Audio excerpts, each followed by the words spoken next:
Siloing is how we used to build websites back when we were forced to use tools like Dreamweaver and HTML and Notepad and Notepad++. Because when you're building coded websites from scratch, we knew back then we needed to keep folders because we can use some of the old stuff we built as templates for other stuff. So we started siloing before we even knew what siloing was, but mainly it was just to keep our builds of our websites more efficient, okay?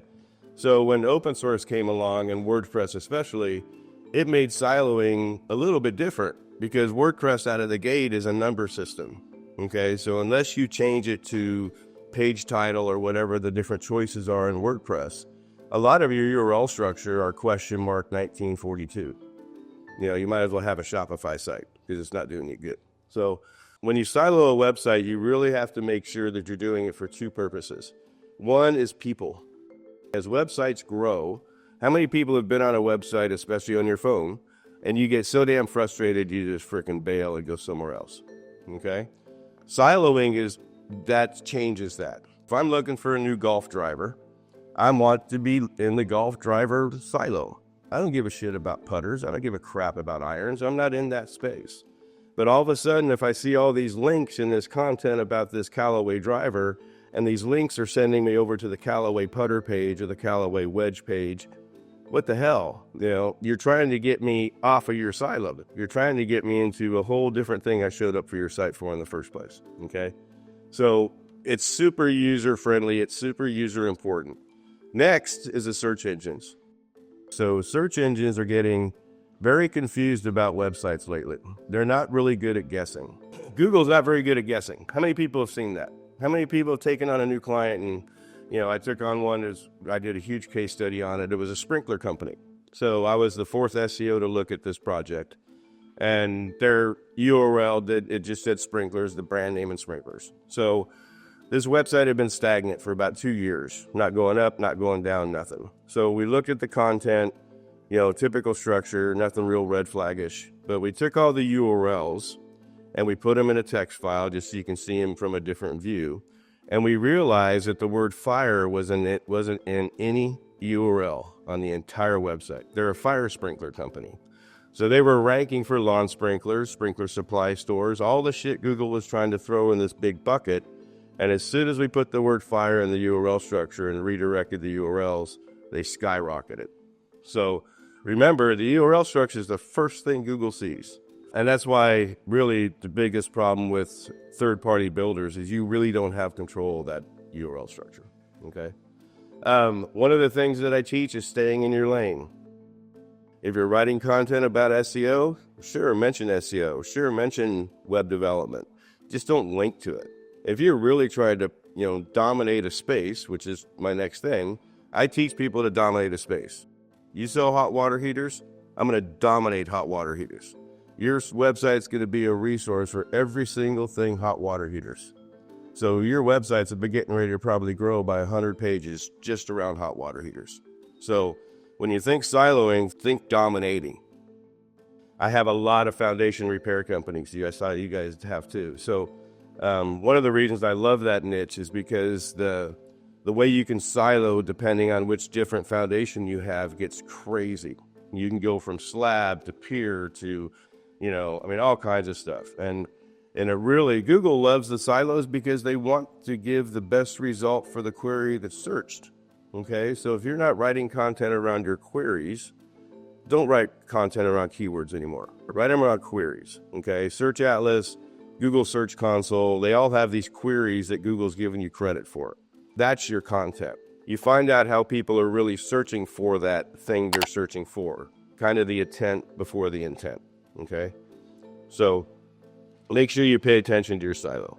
So there's different types of silos. The first one is a physical silo. This is one that you cannot do with a builder. This is a URL-based silo. Your silos start off very strict. You know, you have a URL for a web design or URL for internet marketing or whatever that silo is.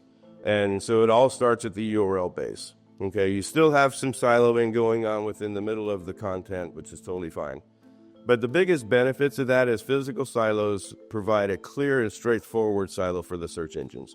It's not really beneficial or not unbeneficial for human people searching in your website, but this is, like I said, URL is the first freaking thing Google sees. The first damn thing it starts judging your website. I don't believe in over-optimizing URLs. I don't believe in under-optimizing URLs. I try to keep my URL structure solid, okay? So if I'm Joe's Plumber, I don't want to have a Texas plumber page. I want to have a Texas plumbing page. I want a different variable of that term, okay? So we look at things a little bit differently, okay? Siloing for examples, Saltera site / web design. Subcategory might be Saltera site / web design / WordPress. A blog post might be Saltera site / WordPress / why do search engines love it, okay? So pretty strict silo. There's no question what this silo is about. My silo is super strict. So, and I don't recommend you do this unless you test it, okay? So when somebody comes to my site and they click web design, my main nav changes. It's only web design stuff now, okay? No longer is it SEO, internet marketing, all the other stuff that we do, okay? So when you go into business sites, it stays the web design thing. You can go home, you can go back into SEO, but now it's going to change to SEO. So marketing turns into all the marketing type stuff. So anyways, I did this years ago, mainly as a test. So I wanted to see, okay, yep, I understand siloing, but what if I really kind of forced people to stay inside my silo? I don't let them go out the silo, They have to go back to the home button. So when I use a tool called Matumo, you'll see all my tools at the end. But Matumo has pretty interesting, I can see people staying really inside my silo, and then I can see them trying to go outside again and then re-entering again a different silo. So it gets pretty cool, and you can do that through Nav, okay? But like I said, this is like beyond top. Don't do this to your client sites unless you test it, please. So this was a test for ours. We liked the results. Everything was good. Another thing about siloing and schema is you need to pay attention to SERP results, okay? They're always changing, okay? So when you're getting ready to do a content cluster around a certain topic, you want to make sure what the SERPs pages are showing for that topic. Hot water heaters, these filters on the left side, if your content and your schema is not including these filters, you're not going to show up in Google's new filtered search, okay? So if you have different types of hot water heaters, make sure you're mentioning that either on the page or preferably in schema, okay? If you're a hot water heater installer, different result. Virtual silo. Virtual silos are text-based silos. So you're writing an article, you have an anchor text, that anchor text is going to go to another, hopefully, topical article. Virtual silos are awesome, but it's also where people make the biggest mistake. So I do a lot of rev share, especially around e-com, and I just got a new e-com site. The guy sells beef online in the UK. Cool site, but man, his silos are jacked up. So somebody used Link Whisper as an automated linking tool. Don't ever automate your links, please. You will regret it. And so Link Whisper, even though he had 3 or 4 different terms as his options, really did only one. So he would have 42 anchors on one page going to the same page, the same anchor. So really messed up. And it looks stupid to the consumer, So the consumer's going, oh, here, steaks. Well, it's the same page, so it's really crazy. But virtual silos is kind of where we kind of teach and we try to make sure where everybody's at, okay? So if you can't do a physical silo and you don't control the nav, virtual silo is the next best bet, okay?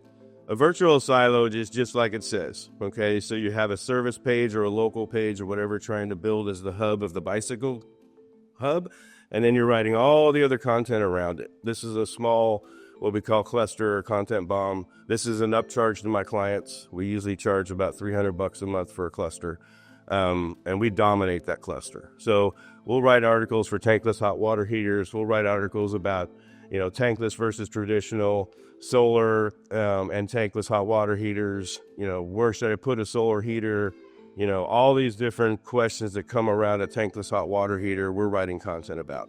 They're all linked together, and they're all linked to the service page.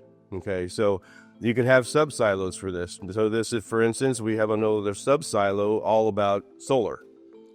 So depending on how deep you take your silos, those are the ones that just start really powering up your service pages. You can also use these pages as what's called, gateway pages for link building. So I test a lot of links. I get a lot of people that send me their system and want me to test their links. I'll send a link to one of these pages, and it'll be a blog page, something that I can kill pretty freaking quick if there's something wrong with that link. Okay, but that's another testing thing. Okay, and then the hybrid, like my website is a hybrid. Okay, sure, I have a nice physical silo, but I also have old pages that are ranking that have old crappy silo, so I don't touch those. So most websites out there are hybrid. Neighborhood silos. So neighborhood silo, I talked a little bit out there about out the fire. This is kind of how that you expand your radius of your GMB, your map. Okay, so we do point of interest pages. So we'll do one POI page for Phoenix, and then we'll pick 6 or 8 or 10 points of interest for that city, depending on how far we're trying to get the reach. The biggest thing is that they're all connected to each other, and they're all connected to a certain page. It's a very strict Phoenix silo.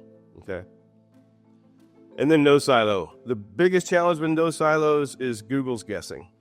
You probably got a super high bounce rate. You probably got a low dwell time.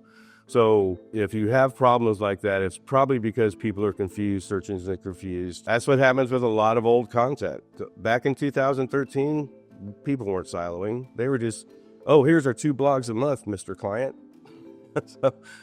So that's one thing you got to watch out for. Yeah. Terry, on those neighborhood pages, are you hiding them in the navigational menu? Oh yeah, they're all hidden. Our clients know probably 25% of the pages we do for them. So